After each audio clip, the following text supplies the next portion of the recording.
name, called BC instead of his name like his peers, not able to drink like we just talked about from the water, having to have a kid pour water down his mouth, his dirty mouth. And as I said all of this, I could see my father weeping, and it felt like the very first time that he was being heard through me.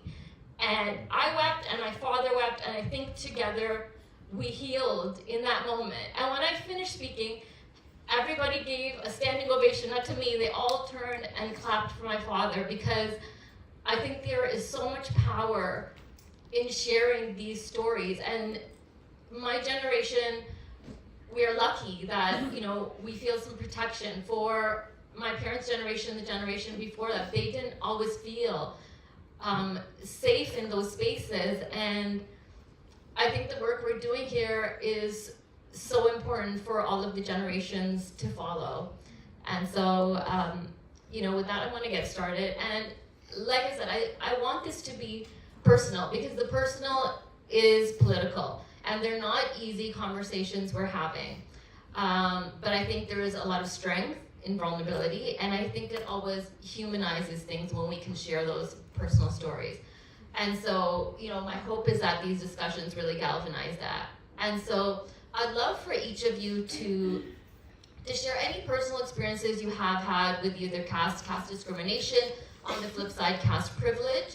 And let's talk specifically as well about the struggles, like we saw from that beautiful performance, for women in particular, that we go through when we are fighting to rise. Looks like I'll start. Thank you. And I just want to echo what you said, that this is an example of strength and vulnerability. It's not necessarily easy to talk about all of these things. I'm going to go back, since we're in a university setting, to talk about my experiences in a university. And I was lucky to grow up in a family where I didn't have to learn about caste. I was not around a lot of South Asians in my school. My brother and I were the only two. So I was fortunate, because I'm hearing the stories, and I'm a mother of two small girls, and hearing the stories about what kids are going through in elementary school, it's heartbreaking. But my first day of UCLA, which is a big school and has a large South Asian population, someone mentioned that they were a Brahmin. And I will tell you, I was lucky enough not to fully get that they were trying to put me down, because given that it was my first week, had it infested my very body at the cellular level, I don't know if I'd be right here. Because it was designed, the comment was designed purely to poke a hole through me. And, my grandmother, literally from birth, and some of you heard that Laddu story yesterday, constantly through my life, and I unfortunately only had her for 18 years, but imagine, it was my first 2 weeks of college, and she passed away my first 2 weeks of college, but she was there for that first day. She actually flew with me to make sure I went to college. But from the first day I had on this earth, having not developed any karma yet, right? She had already poured into the hope of 1,000 women, right? At that very moment. And had she not shielded me in that moment, I may not have known, because it became harder later. When there's an Indian student union that has no relevance in your own Indian experience, because it is a very wealthy experience, or what you guys are calling the majority caste, and you can't identify with it, all of a sudden now you're not identifying with your own community. At UCLA, there were two organizations, the Indian Student Union, that I found not to really be welcoming, but Sangam, another organization that was filled with people just like me that were trying to figure it out. Had I not had those experiences with other like-minded South Asians, I wouldn't have learned so much. And it was already at that time, we were speaking of colorism and casteism on the campus there, and bringing local people to there.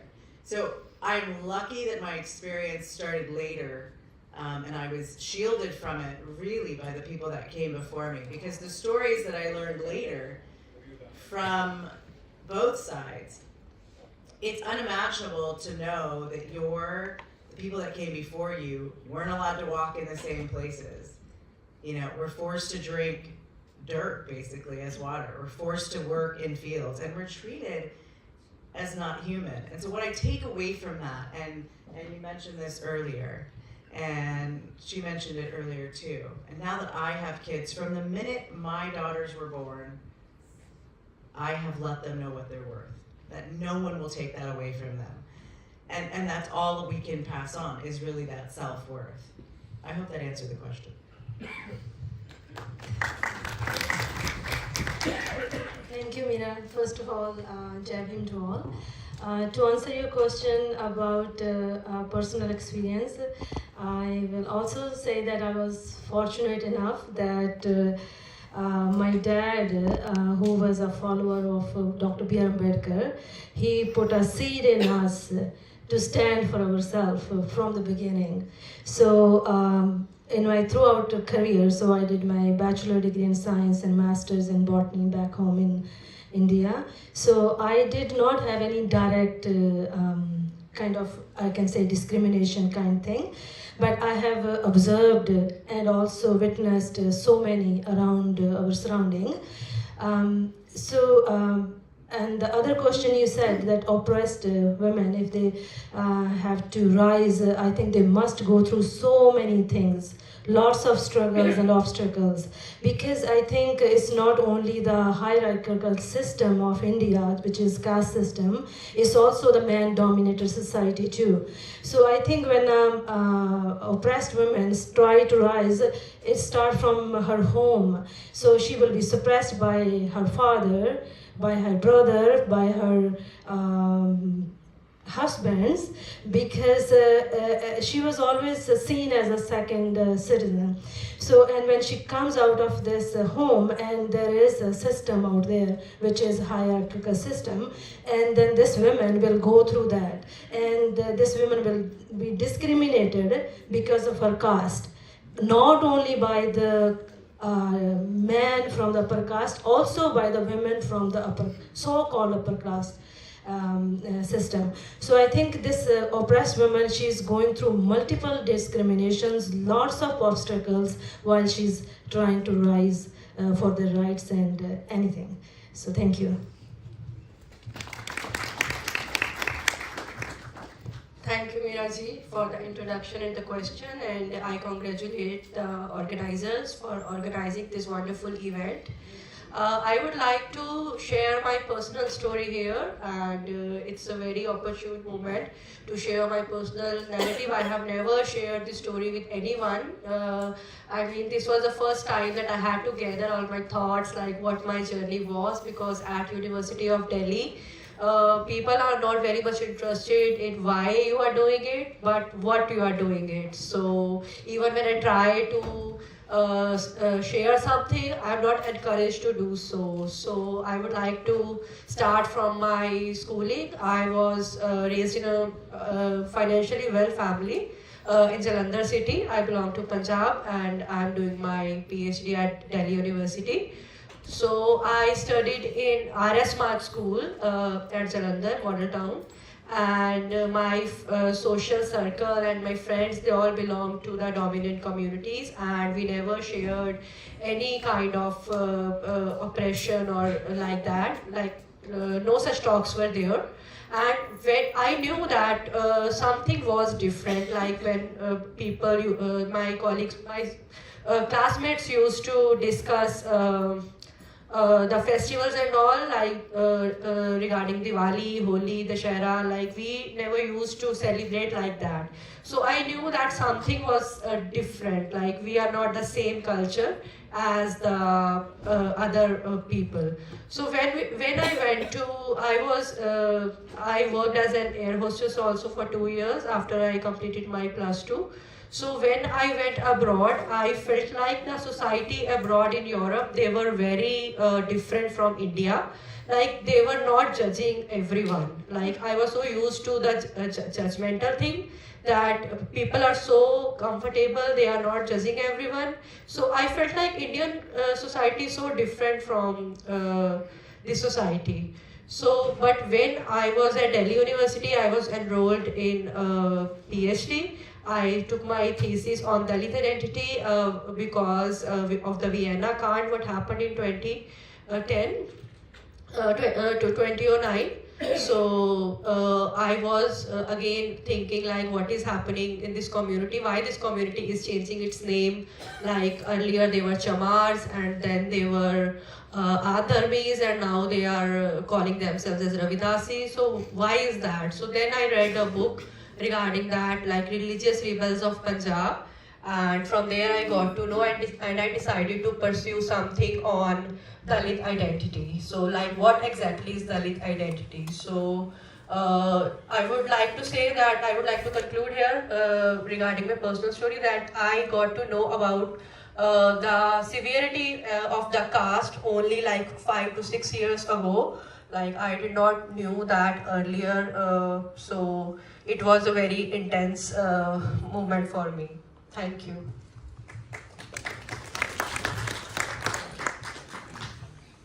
So one of the things I want to touch upon are defining moments. And for myself, that defining moment that I had was, as I mentioned, all of my friends growing up, all of them were South Asian. I attended Gujarati school from very young, right into high school.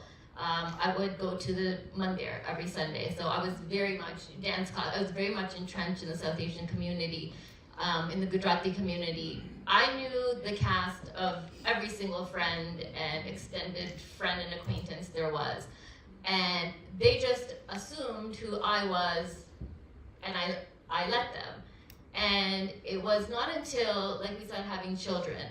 I had my daughter, and very, very close friend of over 20 years. And she had just had her children through surrogacy in India. This was when surrogacy was still allowed in India, and she had just returned. And I had read something, as a journalist, I'm always, looking at questions. I had read something about surrogates of Dalit surrogates being paid substantially less than other surrogates. And I thought, this is a womb, you're giving life, how could that be? So I was, we had our babies right across the room. My mom even came because her mother was there. I was at my friend, a very long time friend house, and we were sitting at the table, and I said, I read this, and mind you, I've never told anybody of my caste at this time. I said, I read this about these Dalit surrogates being paid so much less. Is that true? Because you just came from there. And she just looked at me so matter of fact, she's like, yeah, of course, I would never use a lower caste surrogate. I don't want my kid to be stupid. And she looked me in the face, and I got tears immediately. I said, I don't know who you are, and I've known you for 20 years, and you don't know who I am. And there's our baby sitting right there. And what are you going to teach your babies? And what is going to happen to my little baby girl? And that is the moment. And I know my mom caught my eye, and we very quickly left. And we sat in the car, and I said, Mom, I am not going to be silent anymore. I will not let this happen to my children, knowing the friends that I have who never vocalize these things. This is what they are thinking. And I don't think she came from a malicious place. It is a place of privilege. Like we talk about white privilege, caste privilege, where you almost don't even realize because you're not experiencing it. And so for me, that was my defining moment. 40 years old, it took me that long to say, no, I need to speak up and I need to propel this movement. And so, yeah, I would love to hear about your defining moments. So when I was in college, I studied at the University of Delhi for a semester, and I was in the psychology program. So at UCLA, I have degrees in anthropology and psychology. And I believe that you can look at caste and these issues through an anthropological lens, and we've heard about Dr. Ambedkarji looking at it the same way. But part of being in those classes is, we were a group of about 30 people from the States. Half of us were South Asian and half of us were not. And we lived in an apartment in Danaval Nugget, and this was like very shame because we had one male living with us. And so every time we got onto the patio, every single neighbor on our street came out and looked at the patio. But part of my project there was the socialization of caste. And so being in the psychology department, I had to write a paper, and I was meeting weekly with the head of the department. And I was researching in 2 different places. But what I learned is I could research in my own neighborhood. So every morning, the women went out and brushed their hair on the patio. So I started doing that, and everybody would come out. But I was looking for the interactions that nobody was paying attention to understand how we were socializing caste, even in my neighborhood there. Because I had been to some of the small schools near the Yamuna in those slums, and I knew how it was socialized there. In schools where no matter what your age, you're all in the same room, the little they give. I brought pencils from UCLA to hand out because kids were writing with little pieces of wood and chewing on them. I mean, and this was in the late 90s, so this wasn't even, 60 years ago.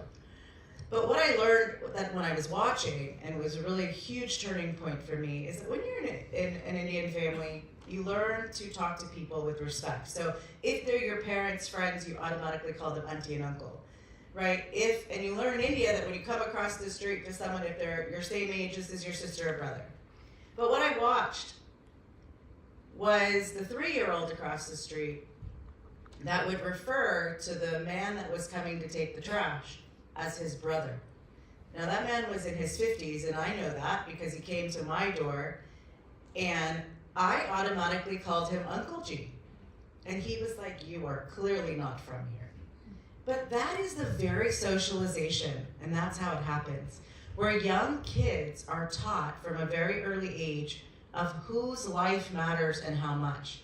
So if a 3 or 4-year-old can talk to a grown woman and treat them like they're their playmate on the playground, and they're learning from the beginning. And that was my turning point when I realized, okay, I've really got to delve into this. And that was what my entire paper was on. And when you realize that children, it's like what she said, they are saying these things and they don't even know how deeply they wound. It comes from this privilege, but they've learned it from so early that they don't even know they've learned it. And it's very similar to white privilege. They carry this privilege with them, they wear this mantle of privilege, and they take it everywhere, and they don't know any different. And so that was my turning point to say, okay, this is where education starts. If we can start with our youngest to teach them not to notice the difference, to teach them, then maybe we can change it for the rest of us. Thank you. Defining moment. For me, I will say actually I learned from my dad's defining moment, because I'm saying that from beginning. So I was taught in a way, we were Buddhist. My dad was Buddhist. So we were taught in a way that there is a system, but it should not be there. You're gonna stand for it. So I was always talking about Baba Sahib from first time I read my poem about this untouchability when I was 9 years old on the conference where Babu Kanshiram ji was there. So I think for me it was already planted a seed in me, so that I will seeing a step further than a defining moment. So I was fighting for it already. So, but I can tell you one thing, that I have faced a little bit of not direct but discrimination here in Canada. When I was working as an RN, so my friend circle, I always talk about in my friend circle about Baba Sahib, Dr. B.R. Ambedkar. They already know. So they know that Manjeet is talking about caste system. So I bring them out of their comfort zone. I put them into an uncomfortable zone so that they can answer the question. So one of my friends told me that one of my friends said that Manjeet dad seems like from some other caste kind of thing. So not in front of me, but I was told that somebody said. So then I went to her. I talked about it. I said, "Oh, what do you know about caste system? So tell me." So then like right away she was in, I don't know, like so much discomfort, like she couldn't answer my question. She said, "Ma'am, just please, I don't want to talk about it. It was just this and this." I said, "No, I want to talk about it." I said it. I said, "I want to talk about it," and I tell me that you whom to said it. So and also I said, okay, so I always stand against the system, and I'm hearing this, and I always talk about it. So that means sometimes I feel like it's a time to bring them out of their comfort zone privilege so that they can answer your question, which is based on the truth. So that's about it. Thank you. So regarding the defining moment, I think I have answered that question in my previous discussion, but I would like to add on more that when I was enrolled at University of Delhi, my professors, I discussed my topic with them, and they were readily available, like they were readily they were happy to supervise me, and they were very excited to that some girl wants to work on this topic. And so they were also from the so-called upper castes. My professor's name, Professor Radhika Chopra and Professor Satish Deshpande.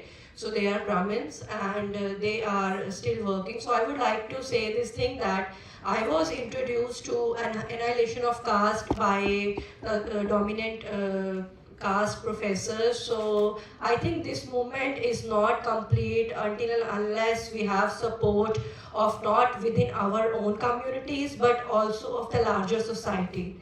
So that is all I want to say.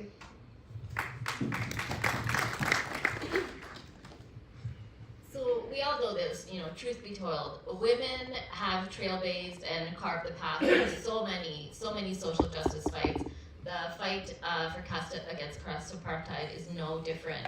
And so, right now we've discussed some of the challenges we face, and I want to turn the conversation now towards strategies and strides that have been already made and that we can make towards eradicating caste discrimination, and some of the strategic plans we might have. And for me, I want to quote something. If you have not read this book yet, I highly recommend it, The Trauma of Caste. And I just want to quote something from this book. It says, "People underestimate art. They dismiss it. They really don't understand that art is actually the Trojan horse that is going to take the whole system down. When artists are at the table of change, we build empathy toward an issue and toward each other. This empathy is the engine of our resistance. It is what oppression would shut down completely.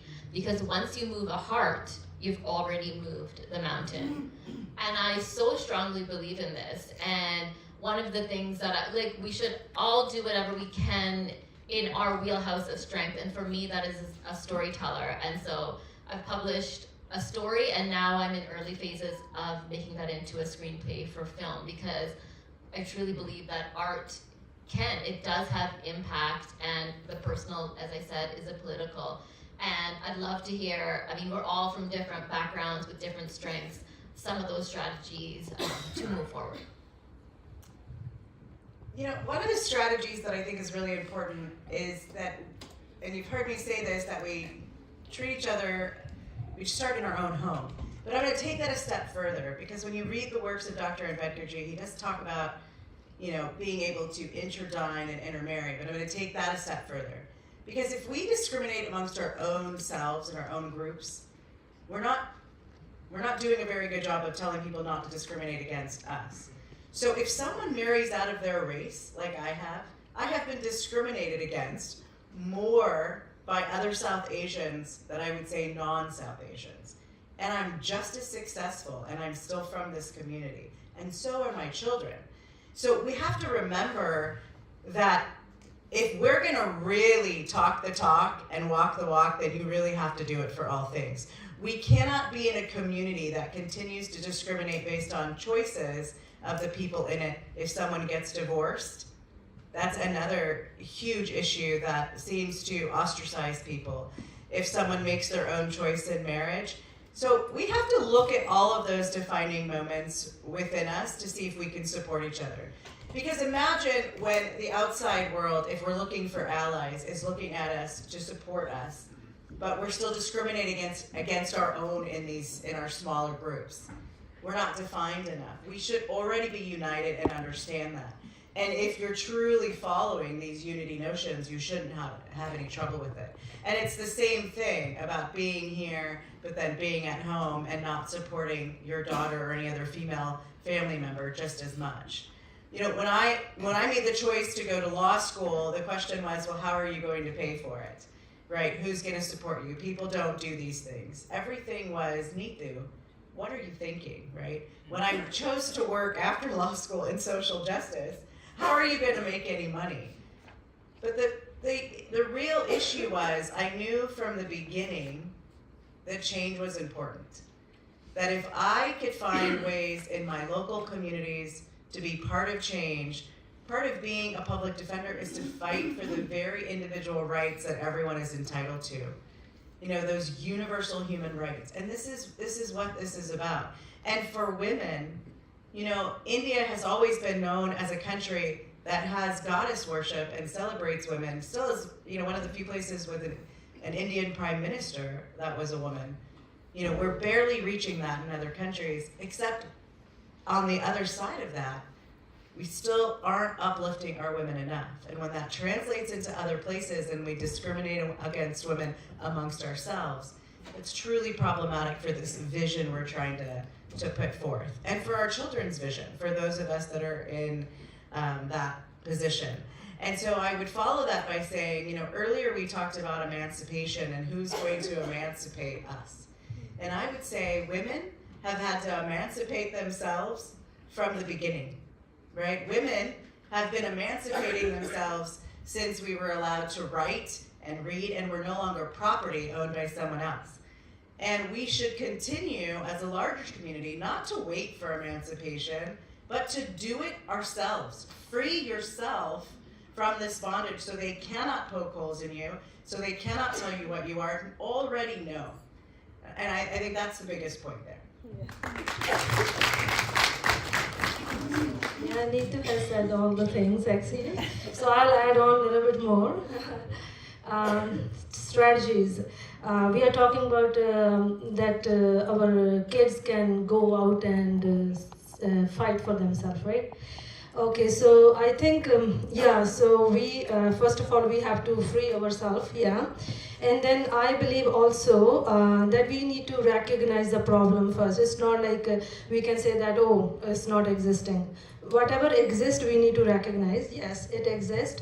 And I believe in talking about it, healthy discussion and with your kids also, which I have done it. So when I think that my kids can understand, I talked about it so that they have a proper answer when they have to face that kind of issues. So I have taught them the Varna system, that this is there and it should not be there. And it was done to suppress other people. So we are all equal and it should not be there. I taught my daughter and I taught my son about totally Varna system, that this is the 4 things and there is the outcast also, which is untouchables. So I think we as a parent, we need to do our duty, that we have to teach them. It's not that we just need to ignore, like they are going out there and they can't face the things. As our parents taught us, so that's why I was able to talk to that girl that I want to talk about it. So I have that courage to say I want to talk about it. I'm not like hiding, oh, why did you, like those kind of things. And the other thing, I feel like educate, educate, educate. So we are doing our duty, we are asking our kids to educate whatever they can, like go, like at no age limit, nothing. And the third thing I would like to say that please read Annihilation of Caste. It has all the answers, how you go there and answer if you have put through those discriminatory words. Thank you. So regarding the strategies, I would like to say that today when we are discussing our caste experiences, our personal experiences, maybe some of the students who were here, like maybe they shared their personal experiences for the first time. So we need to come forward and we need to talk more about such issues so that youth are aware of the problems, and they should know how to tackle, because once we have acknowledged the problem, only then we can take measures to solve it. So I think the first thing is that we need to talk and we need to discuss, and then we need to move forward. Thank you. Yeah, I really agree strongly with what you've said about acknowledging it, because one of the big issues in Canada is that not until very recently, we just haven't had documented cases of caste, and that is because of caste discrimination. That is because it hasn't been formally named. And so in naming it, we are giving it legitimacy, in putting it as something that should be protected, just like race, just like gender, all of these other things. There is something very powerful in it when we give it a name. And I think what else is very powerful is having allyship. The way in which people will look to the Black community as a comparison to say, fix this problem. It is not upon them to fix racism. We need the bigger world. We need the white people who have oppressed them to be part of fixing that problem. In the same way, I don't feel like the onus should be on all of us in this room to fix the caste problem. We need all South Asians to be on the same page as us as fixing that problem. And I think part of it is so powerful in speaking our truths, because there's a lot of gaslighting that happens. I work in media, and I want to tell you this story that happened actually with Priyanka Chopra, who you guys all know. Toronto has this big film festival, the Toronto International Film Festival, one of the biggest in the world, and it was shortly after I had that incident with my friend that Priyanka Chopra come, and I will interview everybody when they come for the film festival. I had a one-on-one sit down with her, and then in a big room, she had a Q&A with the president of the film festival. And one of the people at the front, and then it was open discussion, and there's people of all races, ethnicities at this film festival conference. And there was a elderly white gentleman at the front, and he said, I've heard about this thing called caste. I don't know what it is. Can you tell me what it is, and is it still a problem? And I was sitting near the back because I had finished my interview with her, and so I was like sitting right up near the back, and she said, oh, no, that's just some villages in India, that no such thing exists anymore. And I literally, I went like this, stood up in my chair to say, I politely disagree with you. But at that moment she said, there's Desis here. What do you think? Am I right? And all of these people started clapping for her. And I sort of just shrugged back down in my seat. Because a person who had, in that moment, she had the ability, somebody with millions and millions of people listening to her, to give this a voice, to be an ally. And instead she shut it down. And again, like I say, I don't think it was malicious intent. It is her view of the world that, this is something that I don't see and it doesn't matter, doesn't happen. And just like all of those people who clapped for her, for them, it just doesn't matter because they are not on the other side of it. And so we need to speak up and we need to be that voice. And I wish at that time I had the courage to shout it out. I didn't, I felt silenced, and we need to not let ourselves be silenced anymore. And so here, let's talk about our youth now, because we're at UBC, we're in this academic setting, and the stories from the youth here were, I think, so powerful. I think, a lot of us were so overcome with emotion. But I want for all of you, speaking to the youth, what are messages that you want to tell them moving forward, giving them some inspiration? I'm lucky enough to get interns in my courtroom from high school, college, and law school, and they come from sometimes all over the United States, and then other people will hear, and sometimes I'll have 5 or 6. And I start this, and I've said this to elementary school students all the way up to law school. And I tell every young man or woman to be uniquely you. And the reason why I say that is because we are all born perfectly imperfect, but no one else could be us. And in your life, every single thing you do will come to some moment where maybe you're interviewing and you're going to be asked, why do you deserve this? And in those moments, putting it in this perspective, it has nothing to do with caste. Somebody else said this earlier. It has to do with everything you've done in your life, and no one except you can be that person. There's another quote from another author that says, be yourself. Everyone else is taken, right? So what I say is, know from the minute, every day when you walk out the door, that only you can be you, and you are important, and you are made perfectly that way for a reason.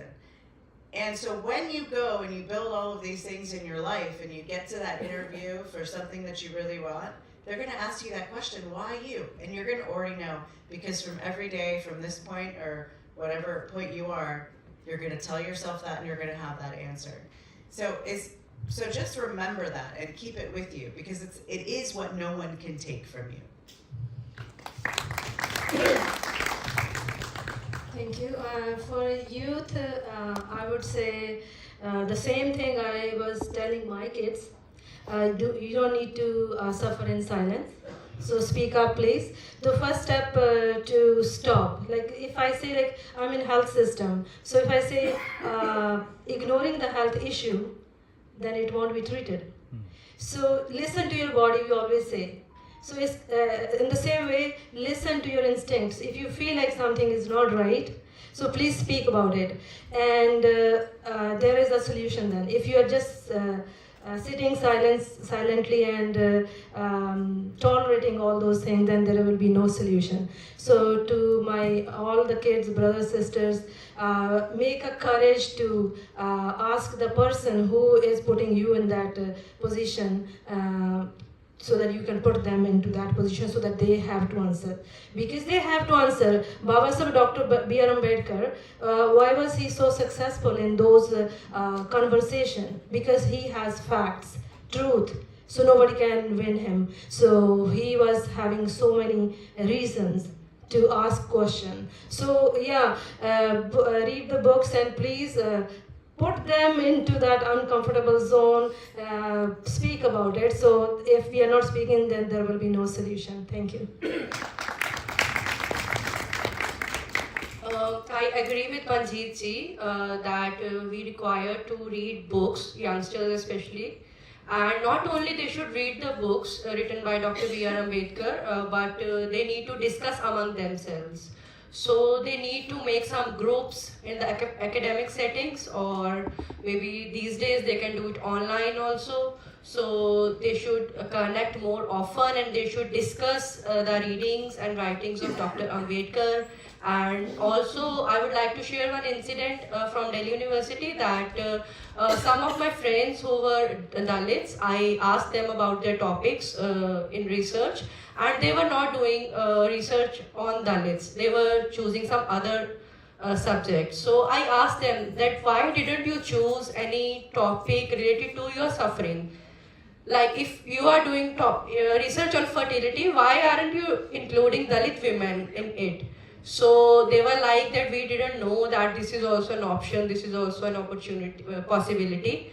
So for the youngsters, I would like to, in this scenario in diaspora, I would like to suggest them to whatever careers they choose, they should never forget from where they have come, and they should include that oppression and that suppression, and they should work for that. So they should pay back to the society. Thank you.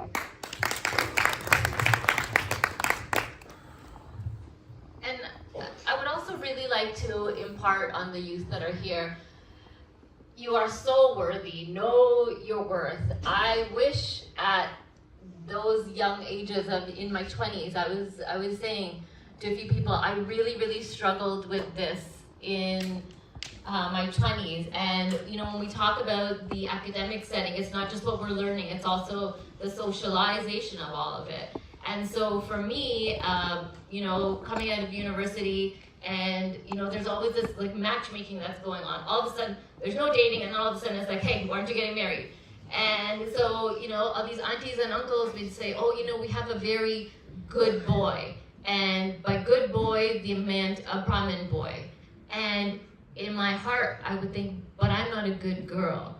I'm not good enough. And I struggle with that because I wasn't sure why I wasn't good enough. Everything I was doing was good, but I felt like this family will never see me as good enough. And I wish I could be part of conversations that are happening today. And that's why I tell the youth, you are so worthy.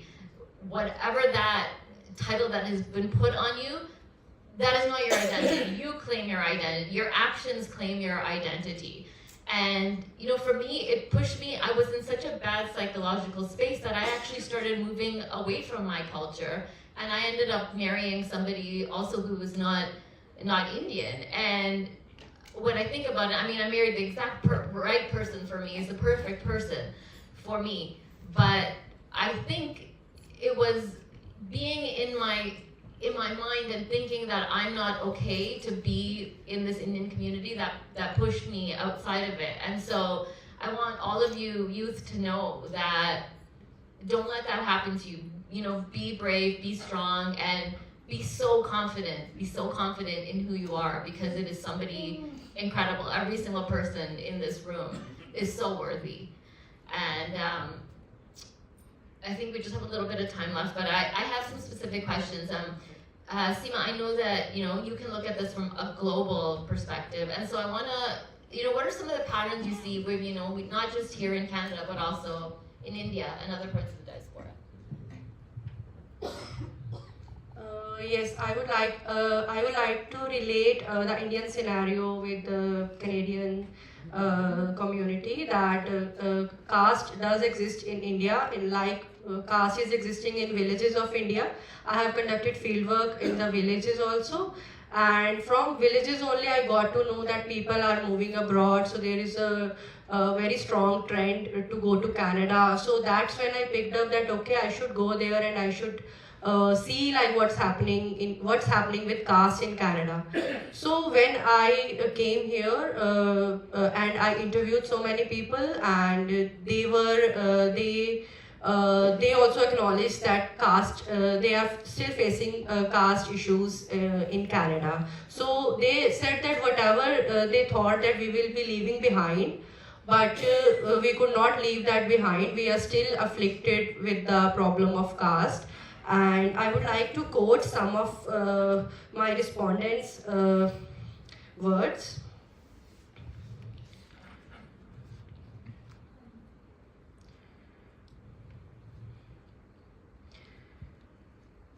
Okay, so I would just like to discuss a little bit about religion, that the most of the oppression they faced were at religious spaces and also at work spaces.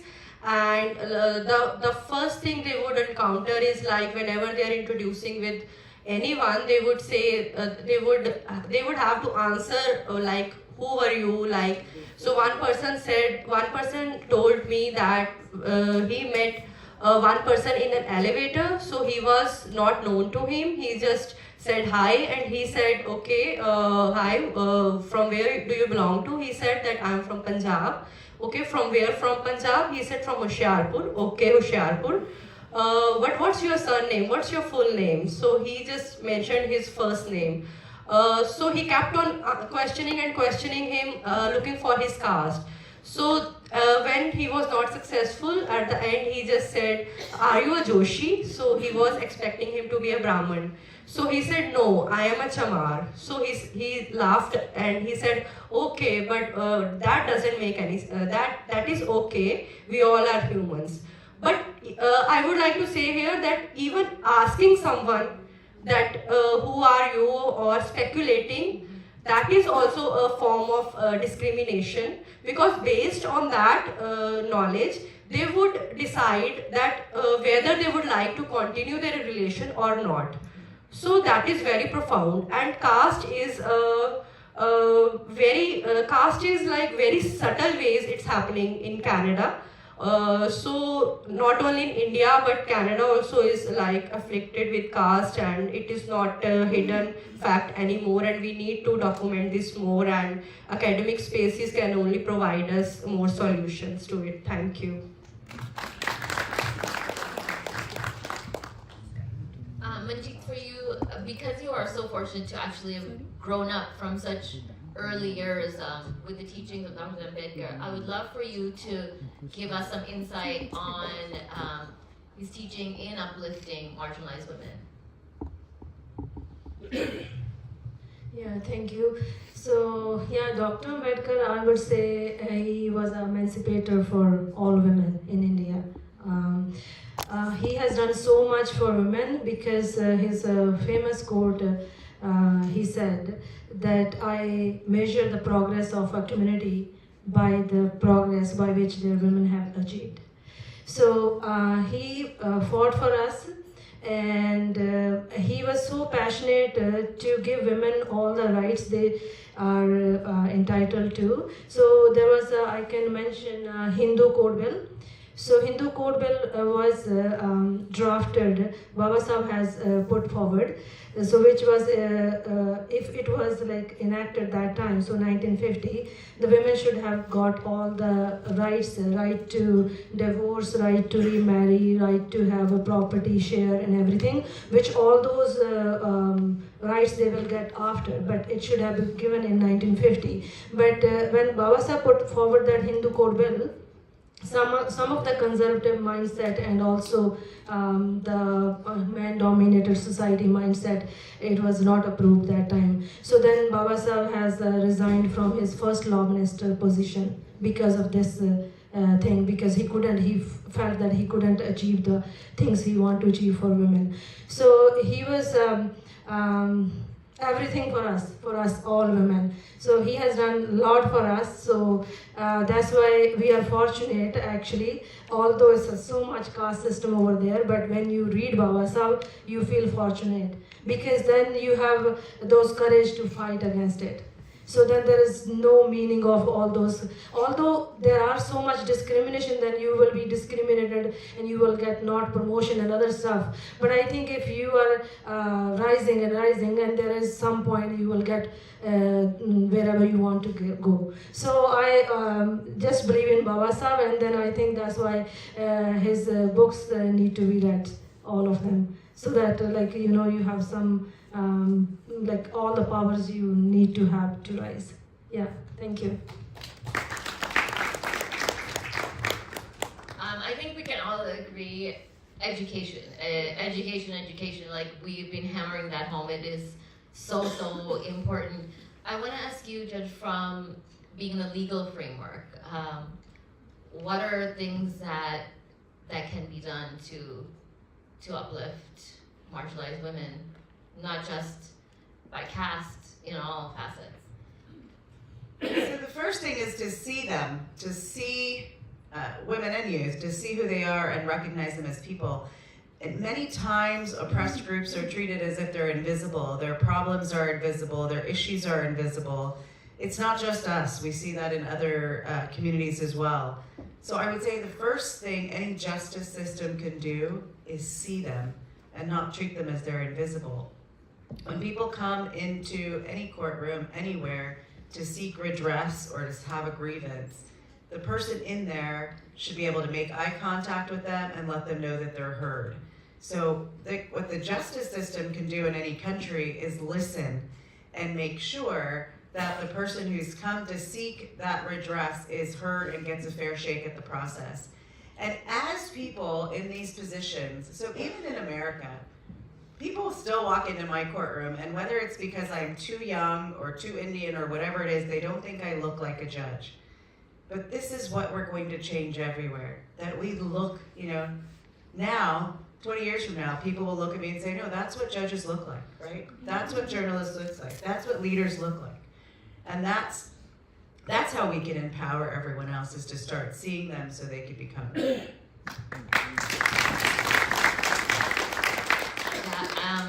And just some final thoughts. I think what you just said, see them. I always say this, see the person. For me, as somebody in media, people look at me, look at her fancy outfit, her shoes and her makeup, and they will assume something. What they don't know is my health. I have epilepsy and I have grand mal seizures, which anytime I travel becomes very dangerous. Sleep is one of my biggest triggers. COVID, you know, sometimes I started epilepsy, it's been about 15 years. And, you know, sometimes I would go a year without a seizure, sometimes 2 years. And the types of seizures I have are grand mal, so basically where you just hit the floor, unconscious, convulsing, and stiffness. And during COVID, which was a time of very high stress and lack of sleep, I started having more and more seizures every few months, which impacted my work as well. I can't be live on TV, you know, and having a seizure. And I'm almost, next week I will be 3 months seizure free. But it's going to be ongoing. And so when people see me, they don't see somebody who's going through these health issues. They don't see somebody who has been struggling with being, you know, untouchable, like being seen as an untouchable woman, as having these health issues. They just see one thing. And so I implore on all of you, see the person. There's always so much more than meets the eye. Know people for who they are inside, not just what you see on the outside. And so for all of you, please share any final thoughts. Yeah, I totally agree with Meera that we need to be empathetic towards each other, and that is really required a lot. And the other thing I want to say here is that we need not to compartmentalize ourselves into different social groups like religion or different castes or religion or any other affiliations. We just need to unite ourselves on the basis of the suffering. And we should acknowledge each other's suffering, and we should come together to eradicate that suffering. So, thank you. Okay, so the final thought, I will say that we are all talking about today and yesterday about caste system, Dr. B.R. Ambedkar. So my final thought is, it's also, I will say, Baba Sahib's quote, that Baba Sahib said that I born as a Hindu, but I won't die as a Hindu. So I will say that if our religion, which is entrenched with all the caste system, so why can't we just come out of it? Please come out of that Hindu system, is Manuvadi Brahmanical system, and you can embrace Buddhism, where everybody equal, fraternity, equality, justice. That's my message. Thank you. My final thoughts would be to again start at home with respecting each other and remembering that we have to build the respect in our community and not discriminate against each other when we're asking for no one to discriminate against us. And even bigger, to emancipate yourself and not wait for it. There's been a lot of talk today about being the oppressed and being the victim. And when you're an oppressed person, you know, if you're at the bottom, there's only one place you can go, and that's up. And so start climbing and emancipate yourself so that the generations after you see that and do the same thing. So emancipate yourself, free yourself from the bonds that someone else put upon us so that we can get strength for all of us. Thank you, everybody. Does anybody have any questions for anybody on the panel?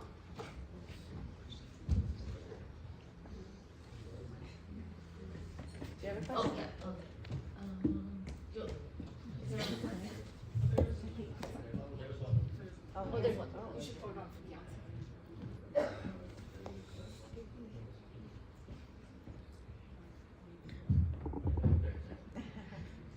Thank you very much to all four of you for your insight and your encouraging words, especially for the youth.